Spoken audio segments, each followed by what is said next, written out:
즉 예수를 끌고 골고다라 하는 곳, 번역하면 해골의 곳에 이르러 몰약을 탄 포도주를 주었으나 예수께서 받지 아니하시니라. 아멘. 예수님을 끌고 나무는 구레네 시몬이 대신 지고 예수님은 걷기조차 힘들어 아마도 군병들이 부축을 하면서 데리고 갔던 걸로 보입니다. 그러니까 끌고라는 말이 나오죠. 물론 자기 발로 걸어오기에도 끌고 간 게 되지만 예수님의 몸 상태로 봤을 때는 지금까지도 매우 지쳐있기 때문에 그 언덕배기를, 언덕이 아니 거의 뭐 산이죠. 지금이야 포장도 잘 돼 있고 그 주변에 인가가 있고 그렇게도 있지만 옛날에는 사람을 사형시키는데 집들이 근처에 있었을까요? 어려웠겠죠. 저 높은 산이란 말이에요. 돌산. 거기를 채찍을 맞고 사람한테 두드러 맞고 피를 많이 흘린 상태에서 걸어간다는 것은 불가능합니다. 우리가 평시에 몸에 별 이상이 없을 때 상상하면 다 될 것 같습니다. 될 것 같아요. 그런데요, 몸에 조금만 이상이 생겨도 안 되죠. 안 됩니다. 못 합니다. 아마 군병들이 부축하면서 예수님을 끌고 갔을 겁니다. 그래서 골고다라 부르는 곳으로 갔습니다. 골고다가 뭐냐 했더니 해골의 곳, 해골의 장소, 그런 뜻이랍니다. 이렇게 쉽게 말하면 해골 이렇게 부른 겁니다. 사람들 거기서 많이 죽여서 사형 장소니까 해골이라고 불렀을 수도 있고, 아니면 옛날부터 워낙 생김새가 험악하든지 좀 뭔가 좀 음산한 분위기가 있다든지 뭐 그래서 해골이라고 부른 데다가 사형 장소를 정했을 수도 있는 겁니다. 하여튼 두 개가 딱 맞아떨어지는 그런 곳입니다. 자, 제가 이 같은 내용의 말씀 마태복음에도 똑같은 내용이 기록이 되어 있는데요. 4년 전에 17년도 가을인가 절기 설교를 한번 이렇게 쫙 하면서 나팔절 설교할 때 마태복음의 본문 골고다 곧 해골이라는 곳에 이르러 이 본문을 가지고 설교한 적이 있습니다. 본문으로는 지금 똑같은 내용이죠. 그래서 그때 설교한 것을 오늘 다시 한번 상기시켜 드리려고 합니다. 왜냐하면 그때 설교한 후에 계속 골고다, 꿀꼬레트 이렇게 얘기를 했는데 거의 그거지 맞아 이런 분을 거의 못 봤고요. 이 말을 할 때마다 굉장히 낯설게 듣는 것을 제가 여러 번 느꼈어요.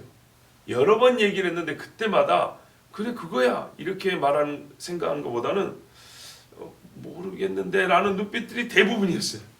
그래서 오늘은 바로 그것을 다시 한번 들려드려야 되겠다 생각이 들었어요. 그리고 보니까 그 이후에 교회에 오신 분들이 또 많으세요. 많이 좀 바뀌셨기 때문에 많다고 해야 되나? 하여튼 적지 않게 그런 분들이 계셔서 오늘 다시 한번 그때 전했던 말씀을 같은 본문이기 때문에 말씀드리겠습니다. 아브라함의 종 엘리에셀, 이 사람이 아브라함의 며느리를 찾으러 바단 아람으로 갑니다. 많은 것을 가져옵니다. 낙타인지 낙인지 10필에 해당할 정도의 엄청나게 많은 짐을 싣고 길을 떠납니다. 중간에 자기 먹을 것, 자기에게 필요한 것들도 있었겠지만 신부집에게 줄 것들입니다. 말하자면 신부값입니다. 뭐 사람을 사고파는 어떤 노예의 의미가 아니고 그 남의 존귀한 딸을 데려오는 데에 대하여 그 집에 드리는 선물입니다. 또는 보상입니다. 왜 한 집에서는 이 딸이 가면 사실은 이제 못 봐요. 자, 신부값을 가지고 엘리에셀이 떠나는데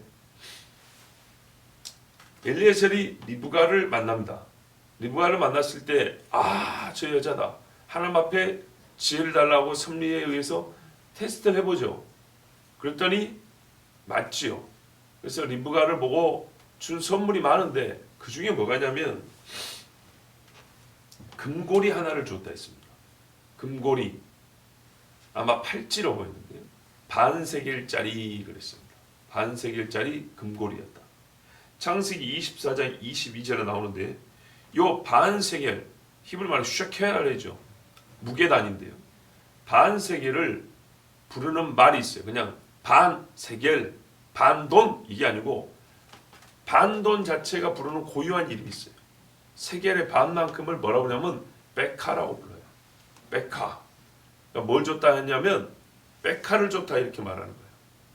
쉐켈의 2분의 1을 줬다 이런 게 아니고 베카를 줬다. 베카가 뭐냐 했더니 세겔의 반이다. 그래서 반세겔이라.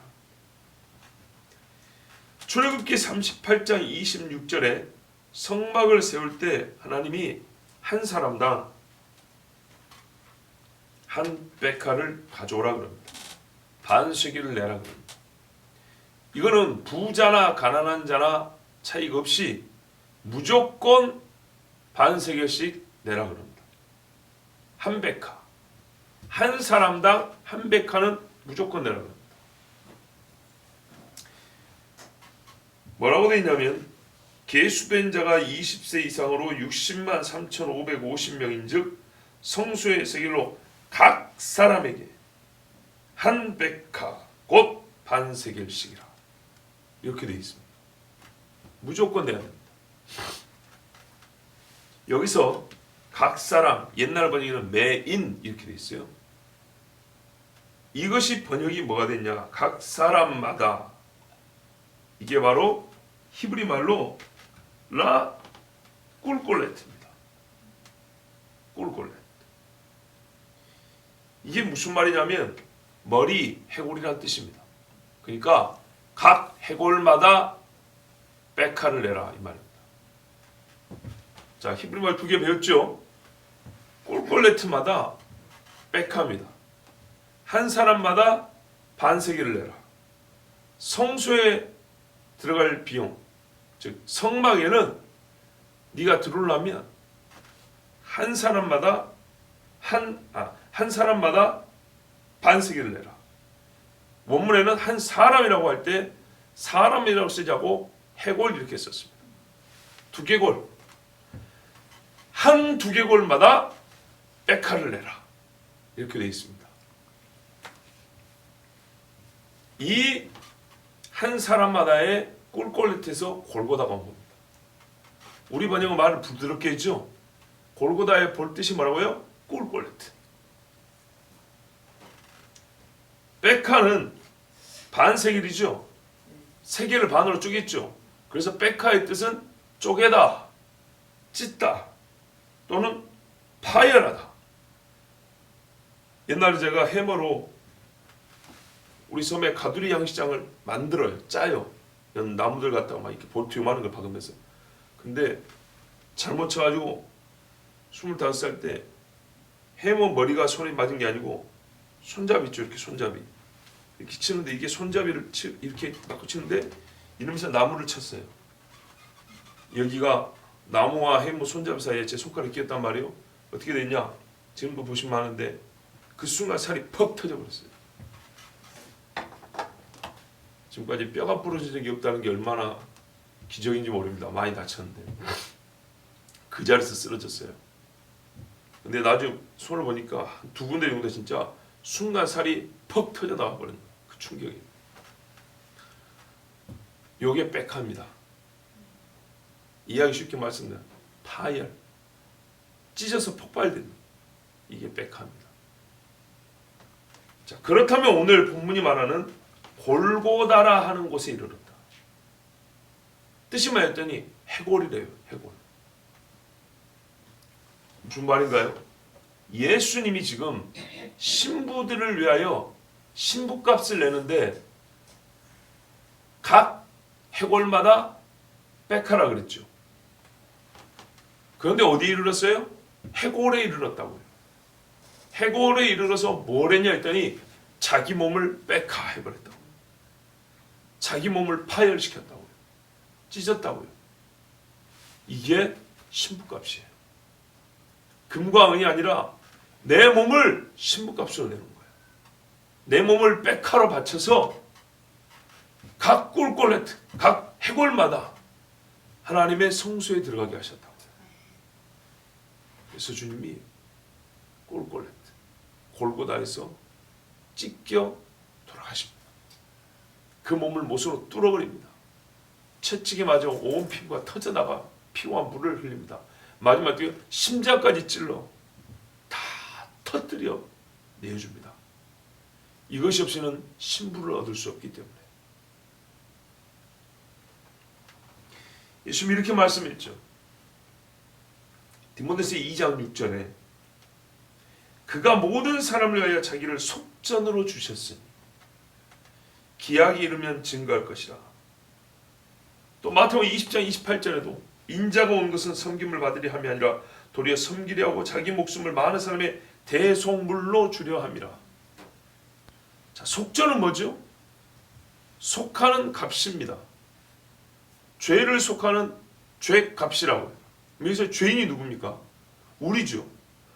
죄인 값을 치름으로써 동시에 우리가 그렇죠 신부가 되죠. 신부 값을 낸 겁니다. 속전이 우리의 신부 값이라고요. 대속물입니다. 대신하여 속한 값이었답니다. 뭐가요? 예수님이 내는 백화가 아니라 자기 몸을 백화시킨 것이. 그래서 인자, 내가 대속물이다. 내가 속전을 지불했다. 근데 뭘로 지불했는가 보니까 돈을 이만큼 써서 지불한 게 아니고 자기 몸으로 지불을 했어요. 그래서 자기 몸을 대속물, 속전 이랬다고요. 대속물과 속전은 헬라어 원어가 리트론 똑같아요. 한 단어에 한 단어. 그러니까는 속하는 돈이다. 남을 대신하여 속하는 물건이다. 물질이다. 같은 말이라고요. 근데 이 같은 말을 누구를 가리켜 이 말을 쓰냐 했더니 예수님이 자기 자신을 가리켜 쓴 말이었어요. 무슨 말이에요? 나를 값으로 내놓아 너희를 샀다 이 말입니다. 어떤 식으로 내놓았냐? 백화받지 옛날에. 아브라함이 믿음의 자손의 씨를 얻기 위하여 신부를 데리고 오라. 종에게 명했을 때 그 종이 이삭으로 말미암아 내 씨를 할 건데 이삭의 부인 얻을 때 백화를 주고 신부를 되는 거 맞지? 바로 그거야. 예수께서 신부인 각 해골을 위하여 우리 각 사람을 위하여 자기 몸을 백화로 내놓았다. 이것을 기억하는 절기가 또한 나팔절이라고 그랬어요. 나팔절.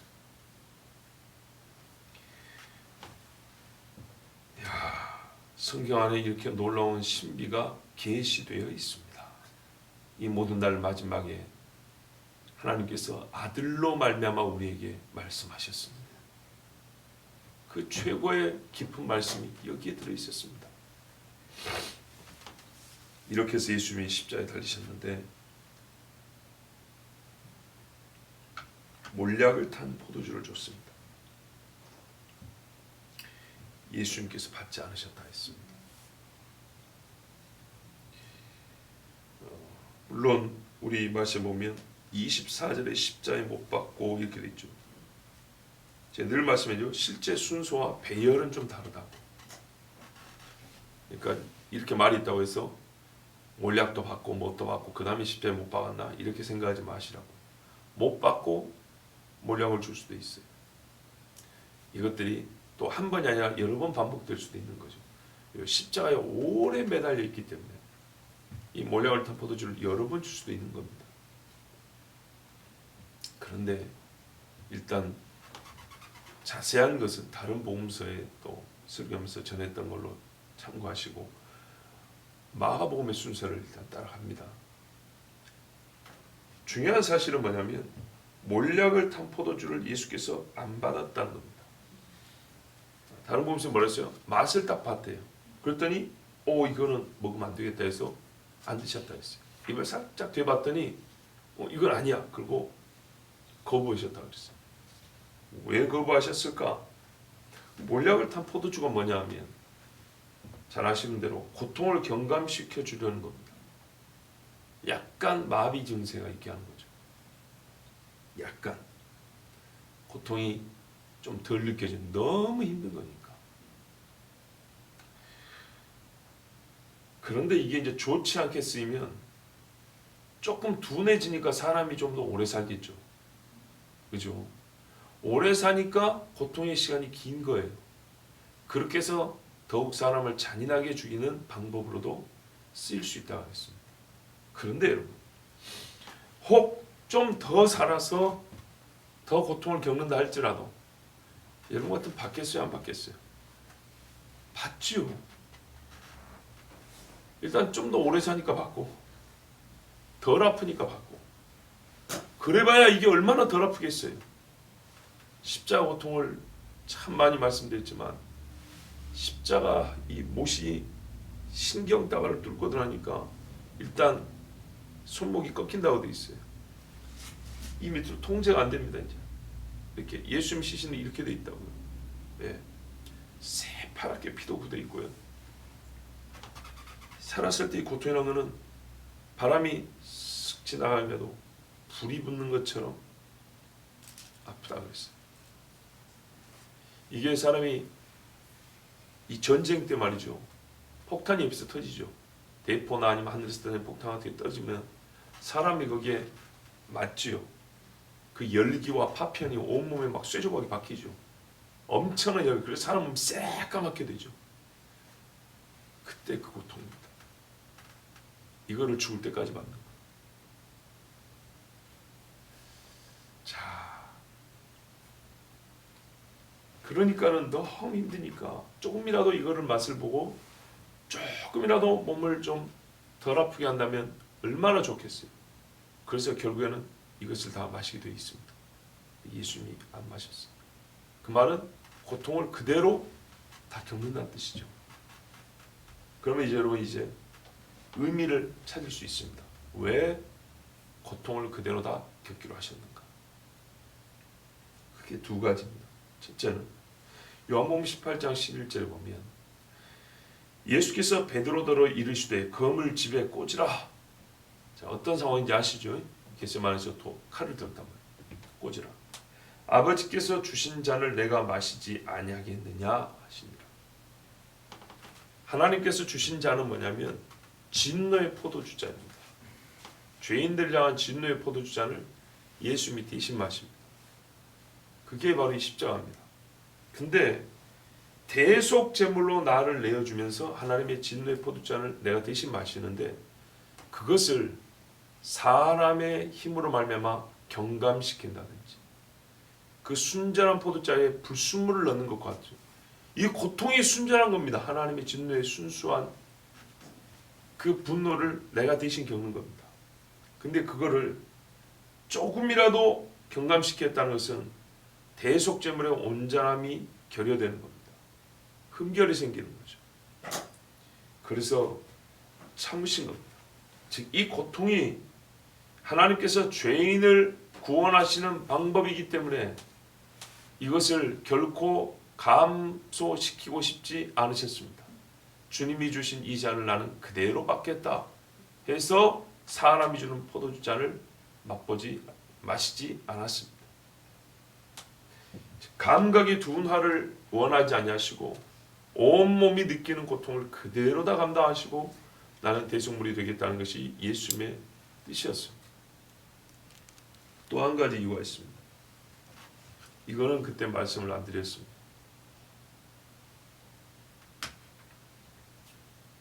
얼마 전에 들은 말씀이 있기 때문에 이제 충분히 이해하실 겁니다. 유대인의 결혼 풍습에 특히 갈릴리 사람들에게 있어서 신랑과 신부가 뭡니까? 약혼을 한다 그랬어요. 약혼, 카두신. 예, 이 약혼 날에 뭘 하냐면 신랑이 신부에게 포도주 잔을 줍니다. 그리고 신부가 수락의 뜻으로 이거를 받아 마십니다. 그때 신랑이 뭐라고 말합니까? 내 아버지 집에서 새 것으로 마시기까지 나는 포도나무에서 난 것을 마시지 않겠소. 이러고 정혼식을 한다 했습니다. 혼인날 포도주를 마시고 그 중간에는 아버지가 가서 신부를 데리고 오라 할 때까지는 이 아들은 포도주를 마시지 않습니다. 마태복음 14장 우리 마가복음 14장 25절에도 6월절 식사하시면서 예수님이 말씀하셨습니다. 진실로 너희에게 이르노니 내가 포도나무에서 난 것을 하나님 나라에서 새 것으로 마시는 날까지 다시 마시지 아니하리라 하시니라. 혼인서약을 하셨습니다. 혼인서약의 순전함을 지키기 위하여 아버지께서 지금은 내 몸을 신부값으로 지불하시는 때이지 내가 신부를 데려와서 즐거워하는 날이 아니므로 주님은 포도주를 마시지 않으셨습니다. 아들은 홀로 신부를 데리고 와 즐거워하는 그 날을 자기 뜻대로 땡길 수가 없습니다. 내 고통을 줄이기 위해서 그 즐거움의 날을 땡기는 것처럼 포도주를 마실 수가 없었습니다. 내 고통을 경감케 하여 신부를 포기할 수는 없는 겁니다. 신부를 얻으려면 아버지의 때까지 기다려야 되는 겁니다. 예수님은 하나님 아버지께서 신부값으로 자기 몸을 요구하심에 이해하시고 자기 몸을 드리시면서 고통이 너무 커 말로는 이해해놓고 이 이해를 헛되게 만드는 그 때를 앞당기는 때에 맞지 않는 포도주를 마실 수 없어서 지금은 내 몸을 내놓는 시간이지 내가 신부를 데리고 신방에 들어가는 즐거운 날로 포도주를 마시지 않겠다 약속을 지키셨습니다. 그래서 바울이 제자들에게 또한 여러 교회들에게 특히 이제 고린도 교회 편지 쓰면서 예수님에 대하여 설명을 할 때 뭐라고 하냐면 그리스도는 예라고 그렇게 말했습니다. 예수 그리스도는 하나님의 아들이요 예수 그리스도는 우리의 구원자요 예수 그리스도는 최후의 심판자요 예수 그리스도는 본래 창조자요 이렇게 여러 가지 말을 할 수 있는데 중보자로서 이 땅에 우리의 대속물로 오신 중보자로서 예수는 하나님 아버지와의 관계에서 항상 그런 예였던 분이었다 이렇게 말했습니다. 우리 곧 나와 실로아노와 디모데로 말미암아 너희 가운데 전파된 하나님의 아들 예수 그리스도는 설명을 하는데 예하고 아니라 함이 되지 아니하셨으니 그게 무슨 말이냐면 예수님이 무슨 일을 시키면 아니라는 말이 없이 항상 예라고 대답했다 이 말도 하지만은 예 자체라고 볼 수 있다 이렇게 말합니다. 예하고 아니라 함이 되지 아니하셨으니 그 얘기는 예만 되었느니라. 그래서 이 십자가에서도 아니라함이 하나도 있지 아니하고 예수님은 그의 하셔야 될 모든 일에 예가 되셨어요. 그러면 여러분 우리는요 이렇게 자기 몸을 들이신 신랑 예수 앞에 내를 신부로 보시고 신부로 삼으려고 신부값을 자기 몸을 찢어서 내놓으신 주님 앞에 나는 뭐라고 말해야 될까요? 이 결혼식의 최종 주권은 아버지가 갖고 있다 했어요. 그래서 그 아버지가 정한 결혼식 방식의 아들은 예라고 그랬어요. 그래서 그 아들이 나를 위하여 백화를 내놓는데 자기 몸을 백화를 내놨어요. 그러면 신부로 감사하게도 택해진 나는 신랑 그리스도에게 뭐라고 말해야 될까요? 따라해 보세요. 아멘. 아멘이 우리 할 말이에요. 리브가는 백화를 받고 가겠다 그랬어요. 리브가를 불러 그에게 이르되 네가 이 사람과 함께 가려느냐? 그가 대답하되 가겠나이다. 고린도서 6장 20절에 값으로 산 것이 되었으니 그런즉 너희 몸으로 하나님께 영광을 돌리라 했어요. 나도 내 몸을 신랑에게 드리는 거죠. 한 몸이라고 그랬잖아요. 신랑에게 드리는데 리브가는 그게 뭐냐면 떨어져 있었잖아요. 내가 아버지께로 돌아가겠다는 탕자처럼 신부로 정해진 리브가는 신랑이 있는 곳으로 가겠네 하니까 온 자기 친정집을 놓고도 뭐라 했어요? 예, 가겠습니다. 그래서 언제 가겠느냐? 한 열흘쯤 집에 있다가 아니요, 지금 당장 가겠습니다. 그랬어요. 부름받은 그 당일날 예수께 신랑께로 가는 거예요. 그래서 리브가는 갑니다고 갔어요. 이게 아멘입니다. 고린도후서 1장 20절에 아까 고린도후서 1장 19절에 그리스도는 예라 그랬어요. 바로 이어지는 말씀이에요. 그리스도는 아버지께 예가 되는데 그러면 너희는 그리스도께 뭐라고 말해야 되냐 할 때 바로 그 다음 절 고린도후서 1장 20절에 하나님의 약속은 얼마든지 그리스도 안에서 예가 되니 아까 예라 그랬죠. 예가 되니 그런즉 그로 말미암아 예수로 말미암아 우리가 아멘하여 하나님께 영광을 돌리게 되느니라. 아멘. 우리는 그리스도께 뭐라고 말하면 가겠나이다. 이게 바로 아멘이에요. 아멘. 여러분 그리스도의 신비로 부름받은 여러분 아멘 하십시오. 아멘 하여 하나님께 영광을 돌리십시오. 아멘의 실체는 뭐냐? 유대인 신부는요 신부값과 함께 여러 선물을 받습니다. 저번에도 한번 들으셨죠? 그럼 그 선물로 뭐하냐? 신랑 맞을 준비하는데 그 재물을 다 씁니다. 그래서 성령의 은사와 여러 가지 풍성한 선물이 주어질 때 우리가 그것을 가지고 야 예수 믿으니까 이게 좋구나 하면서 세상에서 즐기는 데 쓰는 게 아니라 신랑 맞을 준비를 하기에 그 은사를 쓰는 겁니다. 남긴 게 있냐 없냐 신랑과의 관계 문제입니다. 그 중에 제일은 뭐냐면은 미크바라고 하는 욕조, 목욕입니다. 신랑이 우리에게 주시는 성령의 선물은요 신랑을 맞을 여러 준비 뭔가를 남기고 그날을 위하여 우리를 가꾸는 데 쓰지만 그 중에 제일 중요한 것이 신랑 앞에 깨끗함을 유지하는 겁니다. 이게 바로 미크바입니다. 신부는 미크바라는 물속에 몸을 담그고 신랑 맞을 준비를 합니다. 고린도후서 11장 2절 3절에 내가 하나님의 열심으로 너희를 위하여 열심을 내노니 내가 너희를 정결한 처녀로 한 남편인 그리스도께 드리려고 중매함이로다. 그러나 나는 뱀이 그 간계로 하와를 미혹한 것 같이 너희 마음이 그리스도를 향하는 보세요. 그리스도를 향하는 진실함과 깨끗함에서 떠나 부패할까 두려워하노라. 그러니까는 하나님의 말씀을 전하는 사도로서 또 교회의 목양자로서 바울은 그리스도를 알게 하고 아멘이 된 자들이 계속하여 어떻게 해요? 부패하지 아니하고 정결함을 잃지 않도록 힘썼다. 열심, 심장에 열이 나도록 일을 했다고 말했습니다. 내가 할 일이 뭐냐?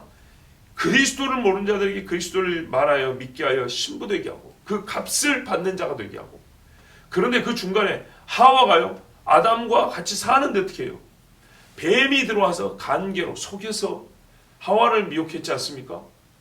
그런 것처럼 미혹하는 일이 없도록 우리의 마음이 미혹은 마음의 문제죠. 마음이 미혹되지 않도록 그리스도를 향하는 진실함과 깨끗함에서 떠나지 않도록 부패하지 않도록 나는 너에게 힘을 다하여 일하였다 이렇게 말했습니다. 바로요 부패하지 아니하고 깨끗함을 잃지 않도록 진실함이 깨어지지 않도록 우리가 주님 앞에 서 있어야 합니다. 이게 아멘의 실제입니다. 말로 아멘 했으면 주님 만날 때까지 우리의 마음이 주님에서 1인치, 1cm라도 1mm라도 떠나지 않게 해야 돼요. 그리고 이 일을 맡은 이들이 하나님의 종들이고 또한 서로 간에 일을 해야 됩니다. 그래서 모이기를 피한 어떤 삶의 습관을 쫓지 말고 너희 모두가 함께 모여서 그날이 오물 볼수록 신랑 맞을 날이 가까이 오물 볼수록 더욱 어떻게 해요? 사랑과 선행을 격려하며 모이기를 힘쓰라 그랬어요. 그래서 모임에 누구 이야기가 있어야 돼요? 신랑 이야기가 있어야 되는 거예요. 두세 사람이 내 이름으로 왜 모이냐고 신부들이 신랑 이야기를 해줘. 신랑 이야기를 신랑 이야기를 하는 그곳에 신랑 이름을 가지고 모인 그곳에 누가 있어요? 그래요. 도둑놈이 있는 게 아니라 신랑이 있는 거예요. 그러므로 교회는 이 일을 소홀히 해서는 안 되겠고요. 우리가 누구인지를 항상 생각하고 신부에 합당한 일을 하여야 합니다. 그것이 바로 우리 입술에 신랑을 향하여 항상 아멘이 있는 겁니다. 그 아멘 중에는 마음이 신랑에게만 연합되어 있어. 신랑을 결코 떠나지 아니함. 신랑에게서 그 마음이 분리되어 있지 아니함. 이것이 우리의 아멘입니다. 마음이 그리스도를 향해 서 있게 하고 진실함과 깨끗함으로 자신을 지키십시오. 신랑이 오실 날이 가까웠습니다. 기도하겠습니다.